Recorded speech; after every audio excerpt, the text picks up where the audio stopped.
దమ్మాలపాడు గ్రామంలో శ్రీ వెంకటేశ్వర స్వామి తిరునాళ్ళ మహోత్సవంలో పాల్గొన్న శాసనసభ్యులు కన్నా లక్ష్మీనారాయణ.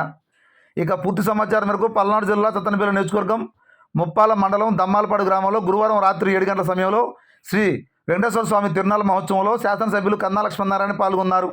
ముందుగా నిర్వాహకులు కన్నా లక్ష్మీనారాయణకు సాదర స్వాగతం పలికారు. కార్యక్రమంలో భాగంగా స్వామివారి దర్శించుకొని కన్నా ప్రత్యేక పూజలు నిర్వహించారు. నియోజకవర్గంలో ప్రజలందరూ కూడా సుఖ సంతోషాలతో ఉండాలన్నారు. స్వామివారి దయతో పాడి పంటలు బాగుండాలని తెలియజేశారు. ఈ కార్యక్రమంలో వివిధ హోదాల్లో ఉన్న మండల, గ్రామ Telugu Desam party, Janasena, BJP party నాయకులు, కార్యకర్తలు పెద్ద ఎత్తున పాల్గొనడం జరిగింది.